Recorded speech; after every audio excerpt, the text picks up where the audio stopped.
தமிழ்நாட்டோட வளர்ச்சியை நிரந்தரமா கெடுக்கணும்னு இன்னைக்கு ஒருத்தர் இருக்காரு. அவர் யாரும் தெரியும், ஆளுநர், மாண்புமிகு ஆளுநர். அவரை பாஜக நியமிச்சிருக்கிறாங்க.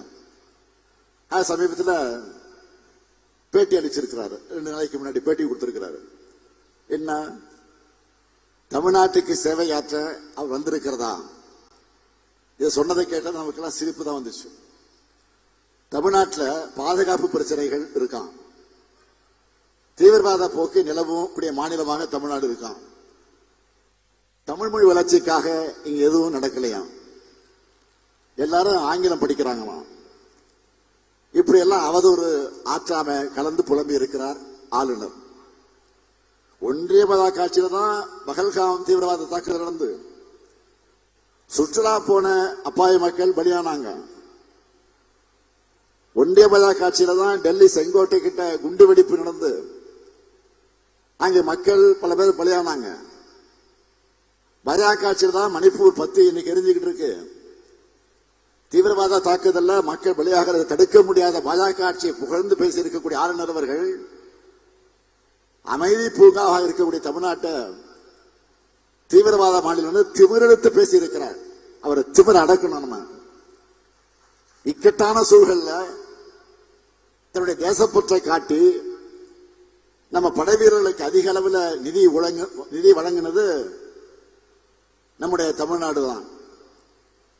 அப்படிப்பட்ட தமிழர்களை தேச விரோதிகள் என்று சித்தரிக்கக்கூடிய ஆளுநர் பேச்சு என்பது வன்மையாக கண்டிக்கக்கூடியது. பாஜகவுக்கு வாக்களிக்காதவங்க எல்லாரும் தீவிரவாதிகள் போல பேசுறாரு. அவர் வகிக்கிற அரசியல் சாசன பொறுப்புக்கு துளியும் பொருத்தமற்ற தகுதியற்ற தரக்குறைவான பேச்சு இது. எங்க பசங்க உலக வாய்ப்புகளுக்காக ஆங்கிலம் படிக்கிறாங்க. அதுல உங்களுக்கு என்ன பிரச்சனை? உங்களுக்கு எங்க ஏறியுது?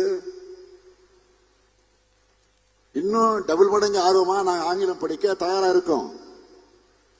இந்தியா முழுக்க இந்தி பேசாத மாநில மொழிகள் இன்னைக்கு உயிர் போட இருக்காங்கன்னா அதுக்கு காரணமே தமிழ்நாடு உயிரை கொடுத்து மொழிப்போர்ல ஈடுபட்டதுதான்.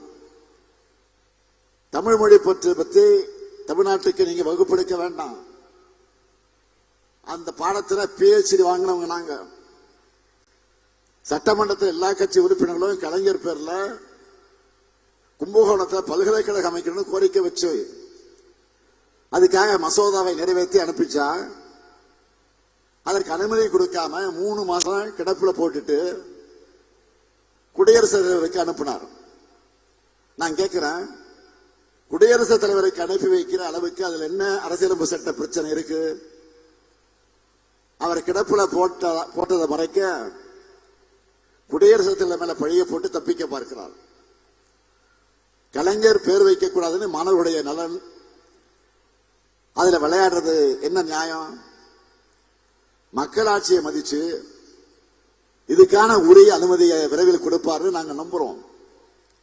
இல்லைன்னா தமிழ்நாட்டை சேர்ந்த நாடாளுமன்ற உறுப்பினர்கள் குடியரசுத் தலைவரை நேரில் சந்திச்சு கோரிக்கை வைப்பாங்க. ஏன் விரைவில் நாடாளுமன்றம் கூட இருக்கிறது, அந்த நாடாளுமன்றத்தில் குரல் எழுப்புவாங்க. ஆனா ஒண்ணு, ஆளுநர் ரவி அவர்களை நீங்க இப்படித்தான் தொடர்ந்து பேசணும். உங்களுடைய தமிழ் வெறுப்பை தொடர்ந்து வெளிப்படுத்தணும். நீங்க பேசத்தான் எங்களுடைய வேலையும் ஈஸியாகும். செய்திகளை உடனுக்குடன் தெரிந்து கொள்ள கீழ்கண்ட கேபிள் மற்றும் DTH நெட்வொர்க்குகளில் எம்நாடு செய்தி தொலைக்காட்சியை காணுங்கள்.